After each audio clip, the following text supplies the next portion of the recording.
কক্সবাজার একটি ঐতিহাসিক জায়গা আর যেখানে কিন্তু কম বেশি সবাই ঘুরতে চায়। তো আমাদেরও কিন্তু ঘুরতে যেতে মনে চেয়েছিল, যার কারণে কিন্তু আমরা কয়েকজন মিলে কক্সবাজার চলে গেলাম ঈদের পরের দিনই। তো আমাদের সাথে যা যা ঘটেছে সেগুলো দেখার পর আমাদের কিন্তু নেক্সট টাইম কক্সবাজার যাওয়ার মনই উঠে গেছে। তো আমাদের সাথে কি হয়েছিল বা আমরা কতটুকু মজা করতে পেরেছিলাম এবং কক্সবাজারের কোন জায়গাটা আমাদের থেকে সব থেকে বেশি সুন্দর বা বেটার মনে হয়েছিল সেগুলো আপনাদের সাথে শেয়ার করব। তো রাত 10টা বাজে কক্সবাজার যাওয়ার উদ্দেশ্যে রওনা দিচ্ছি। তো আমি হচ্ছে এখন একলা বের হবো, দেন হচ্ছে আরো ফ্রেন্ডদের সাথে মিট আপ করবো। তো তাদের সাথে মিট আপ কমপ্লিট, অনেকক্ষণই বসেছিলাম তাদের জন্য। তো এলাকার একটি নর্মাল বাসে উঠে গেছি মেন বাসটি ধরার জন্য, মানে এখান থেকে ডিরেক্ট হচ্ছে কক্সবাজার যাওয়ার জন্য। তো এখান থেকে হচ্ছে আমরা 5 জন একসাথে হয়ে গেছি। দেন হচ্ছে সবার টাকাগুলো বাইর করে আমরা মজা করে ভিডিও তৈরি করতেছিলাম। ভিডিও করতে করতে দেন হচ্ছে 11টা বাজের বাস চলে এসেছে, প্রায় 12টা বাজে। তো আমরা এখন হচ্ছে বাসে উঠবো। তো আমরা হচ্ছে বেঙ্গল স্লিপার বাসে উঠে গেছি। প্রতিটা টিকিট কিন্তু রেখেছে প্রায় 1600 টাকা করে।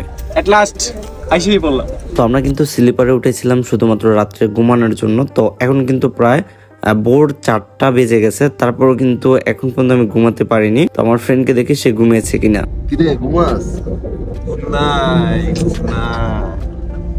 সব মিথ্যা।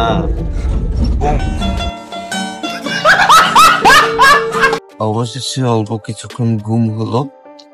তো এখন হচ্ছে একটা জিনিস যেটা হচ্ছে ফিলই অন্যরকম, যেরকম আমি যদি দিয়ে এখন পর্দাটা সরাই তাহলে কিন্তু দেখতে পারবেন আমরা কিন্তু সকালের যে আবহাওয়াটা রয়েছে, মানে আমরা হচ্ছে ঘুমে ঘুমে হচ্ছে এভরিথিং দেখতে পারবো, যেটার ফিলে কিন্তু একটু অন্যরকম হবে। তো গ্লাস হচ্ছে পানি জমে থাকার কারণে কিন্তু ক্লিয়ারলি দেখা যাচ্ছে না, কিন্তু এটা কিন্তু বেস্ট একটা সিন। আপনি শুয়ে শুয়ে হচ্ছে জানলার পাশ থেকে রাস্তার এভরিথিং দেখতেছেন, তাও সকালবেলা ঘুম থেকে উঠে। হয়তো আমার ঘুমটা 1 ঘন্টা হয়েছে, তারপর আমার কাছে কিন্তু যথেষ্ট একটা ঘুম হয়েছে। আর এখন কিন্তু অসাধারণ একটি ফিল লাগতেছে, কারণ ঘুম থেকে উঠেই কিন্তু বাহিরের আবহাওয়া অথবা হচ্ছে রাস্তা দেখা যাইতেছে। তো কোন জায়গাতে হচ্ছে আমাদেরকে নিয়ে যাচ্ছে বা ওয়েদারটা কেমন এভরিথিং কিন্তু দেখতে পাচ্ছি, আর যেটা কিন্তু আমার কাছে একেবারে অসাধারণ লাগতেছে। তো এখন হচ্ছে না ঘুমে আমরা এই ওয়েদারের ফিলটা নিব। তো ওয়েদারের ফিল নিতে নিতে কিন্তু অলরেডি আমরা কক্সবাজার চলেই আসলাম। তো রাস্তার ভিতরে কিন্তু 2বার ব্রেক করেছিল, মানে 2 জায়গায় কিন্তু বিরতি দিয়েছিল, খাবারের জন্য অথবা হচ্ছে হালকা পাতলা হওয়ার জন্য। আমাদের হচ্ছে যেখানে নামিয়ে দিয়েছে এখান থেকে হেঁটে হচ্ছে আমাদের ডলফিন মোড়ে যেতে হবে। তারপর সেখান থেকে আমাদের যেখানে ইচ্ছে সেখানে গিয়ে হচ্ছে রুম বুক করতে হবে থাকার জন্য আর কি। তো একজন হচ্ছে চুলপাকনামি করে আমাদেরকে অতিরিক্ত হাঁটিয়েছে, আর সবার পায়ে কিন্তু নিউ কেস, মানে সবাই কিন্তু কেস খুবই কম পড়ে, কোনো জায়গায় গেলেই কিন্তু কেসগুলো পড়ে। তো চুলপাকনামি করে প্রায় 30 মিনিট এখান থেকে সেখান থেকে ঘুরিয়ে টুরিয়ে দেন কিন্তু সে গন্তব্য নিতে পারেনি। তো তার সাথে চিল্লাচিল্লি করে দেন হচ্ছে আমরা এক জায়গায় খাবার খেতে বসছিলাম। সকালবেলা রুটি আর হচ্ছে বাজি। তো রুটি তো কোনো রকম চলে, কিন্তু বাজিটা এতই বাজে ছিল যে মানে অযথা টাকা নষ্ট হয়েছে আর কি। তো 6500 টাকা দিয়ে হচ্ছে আমরা এই রুমটা 2 দিনের জন্য বুক করি। দেন হচ্ছে রুমে এসে সব হচ্ছে উড়ো ঘুম আর কি। ঘুম থেকে উঠে আমরা আসলাম সমুদ্রের পাড়ে। তো এখানে কত ছবি টবি তুললাম, তারপর ভিডিও করলাম। তো এখানে কিন্তু অসংখ্য মানুষ, মানে সিজন যেহেতু চলতেছে এখানে কিন্তু অতিরিক্ত মানুষ, যাদের কারণে কিন্তু ঠিক মতো ছবিও তোলা যায় না, ভিডিও করা যায় না। আপনার ছবি অথবা ভিডিও করতে যাবেন, ঠাস করে দেখবেন আপনার সামনে একজন এসে দাঁড়িয়ে রয়েছে বা আপনার ক্যামেরাতে সে উঠে গেছে। তো এখানে হচ্ছে আমার এক ফ্রেন্ডের মনে চাইতেছিল সে হচ্ছে ডিএসএলআর দিয়ে ছবি তুলবে। তো আমি কিন্তু তুলতে চাই নাই, তারপর বারবার বলার কারণে কিন্তু আমি ছবিগুলো তুলেছি। তো দেখতে পাচ্ছেন এগুলো হচ্ছে ডিএসএলআর এর পিক। কথা ছিল যে আমরা হচ্ছে যে পিক গুলো তুলবো আমরা হচ্ছে পিক গুলো বেছে নেবো, আর প্রতিটা পিকের মূল্য হচ্ছে 5 টাকা করে। তো যেগুলো খারাপ হয়েছিল সেসব পিক কিন্তু আমরা ডিলিট করেছিলাম, কিন্তু হারামজাদা আমাদেরকে সেসব পিক আবার নতুন করে দিয়ে গেছে। প্লাস হচ্ছে আমাদের চেক করতেও দেয়নি, আমরা যে ছবিগুলো তুলেছি দেন আমাদের ফোনে আনছি, দেন হচ্ছে আমরা যে পিকগুলো চেক করবো আমাদের কিন্তু সেই সুযোগটাও দেয়নি। টাকা নেওয়ার জন্য বেগারটা করেছে, টাকা দেওয়ার সাথে সাথে নাই হয়ে গেছে। তো এটাও ছিল আরেকটা স্ক্যাম আর কি। আপনারা যারা হচ্ছে কক্সবাজারে আসতে চাচ্ছেন, যদি আপনাদের অভিজ্ঞতা না থাকে তাহলে কখনো সিজনের মধ্যে আসবেন না, কারণ এখানে কিন্তু বেশিরভাগই স্ক্যাম চলে। আর আমরা কিন্তু অলরেডি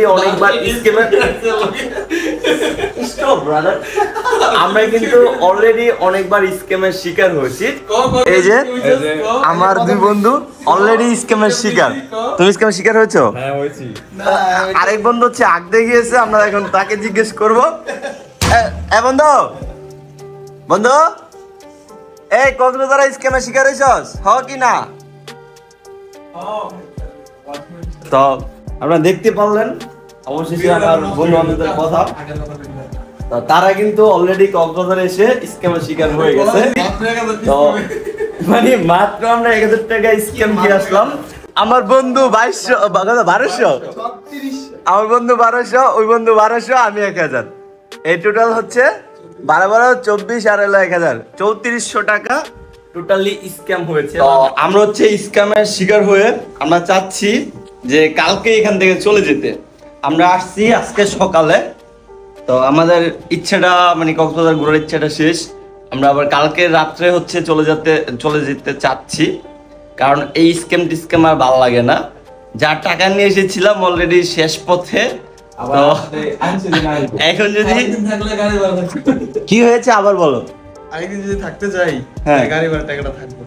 কারণ আমরা অলরেডি স্ক্যামের শিকার অনেকবার। আমরা এখন হচ্ছে যাচ্ছি বিজে। এখন কটা বাজে? 11:30, রাত 11:16। তো যাই একটু আড্ডা মেরে আসি। লিফটে গিয়ে আমরা টিকটকার হয়ে গেলাম। আমরা আছি লিফটে, লিফট নামতাছে, তারপর আমরা বের হব, তারপর লিফটে এই একটা মিলন বের হব। গ্রামের চাঁদমারা যেমন হচ্ছে গ্রামের সব চাচাতো ভাইরা মিলে লিফট কাঁপিয়ে এখন হচ্ছে রাস্তা কাঁপাচ্ছে আমাদের গ্রামের খালতো ভাই। তো আমরা কিন্তু অলরেডি সমুদ্রে নেমে কিছুক্ষণ হচ্ছে মজা মাস্তি করতেছি। তো এখানে হচ্ছে কখনো ওয়াইফ নিয়ে এসে গোসল করা যাবে না। তো লিজেন্ডরা অবশ্যই বুঝবে যে কেন হচ্ছে এখানে ওয়াইফ নিয়ে গোসল করা যাবে না। সমুদ্রের পানি কিন্তু অতিরিক্ত কটা, অত হচ্ছে লবণাক্ত। তারপরেও কিন্তু আমরা এখানে অনেকক্ষণ ডুবেছি, ঘন্টার পর ঘন্টা এখানে গোসল করেছি। মনে করেন না মুখ টুক সব তিতা হয়ে গেছে, তারপরও কিন্তু এখান থেকে যাইনি। তারপর এখানে হচ্ছে গোসল করেছি আমরা সবাই মিলে জেলে, কারণ মানে এখানকার ফিলটাই অন্যরকম। তারপর হচ্ছে রাত্রেবেলা কাচ্চি ডাইনে গেছিলাম কাচ্চি খেতে। ভাই মানে কি বলবো, বিয়ে বাড়িতে কখনো গেছেন? একেবারে বিয়ে বাড়ির মতো অবস্থা। বিয়ে বাড়িতে যেরকম চেয়ার ধরে দাঁড়িয়ে থাকতে হয়, এখানেও কিন্তু সেম নিয়মটি হয়ে গেছে। প্লাস হচ্ছে গেটের বাইরে কিন্তু অনেক মানুষ বসেছিল বা দাঁড়িয়েছিল শুধুমাত্র কাচ্চি ডাইনে এসে খাবে বলে। লাইক সিরিয়াসলি, মানে আমরাও কিন্তু টোটালি অনেকক্ষণ বসেছিলাম। আমি বলছিলাম যে বসবো না, কারণ খাবার জন্য কে এতক্ষণ বসে থাকে। তারপরও বসেছিলাম। কোথায় আছে না, অপেক্ষার ফল মিষ্টি হয়। তো প্রায় 1 ঘন্টা পর কিন্তু আমাদের কাচ্চি ডাইনের কাচ্চিটি আমাদের সামনে চলে এসেছে। তো কাচ্চিটি খাওয়ার পর একটা কথাই বলবো, আলহামদুলিল্লাহ কাচ্চিটি অসাধারণ হয়েছে। খাবার শেষে রুমে এসে দেখি 2 জাউরা এরকম করতেছে, আর আরেক জাউরা এভাবে দরজা খুলেই ওপেনে এইভাবে যা করার তা করতেছে। মানে এদেরকে নিয়ে আর পারা যায় না। 1 hour later. তো আমরা হচ্ছে আবারও ফিরে আসলাম। আবার হচ্ছে কক্সবাজারের আরেকটি স্ক্যামের শিকার হয়ে গেলাম। তো এক একজনের হাসি হচ্ছে থামানো যাচ্ছে না। থামো সাইলেন্ট। তোমরা মাত্র প্রতিদিন স্ক্যামে শিকার হবো, আরেকটা ভিডিও বানাই দিব। পাবলিক যদি স্ক্যামে না পড়ে, ঠিক আছে, আজকে আমাদের ভরে দিয়েছে। আপনাদেরকে আবারও বলতেছি, যদি আপনাদের অভিজ্ঞতা না থাকে তাহলে ভুল হচ্ছে কক্সবাজার আসবেন না, তাহলে আমার বন্ধু বান্ধবের মতো প্রায় সময় প্রতারক বা প্রতারণার শিকার হবেন। তো আমরা হচ্ছে এখন একটি বেস্ট জায়গায় ঘুরতে যাব, আর সেই জায়গাটা কিন্তু একেবারে অসাধারণ। যেরকম এই যে এখান থেকে কিন্তু অসাধারণ লাগতেছে। বাম সাইডে হচ্ছে পাহাড়, ডাইন সাইডে হচ্ছে সমুদ্র। মানে পাহাড় আর সমুদ্র কিন্তু প্রায় 2 পাশাপাশি।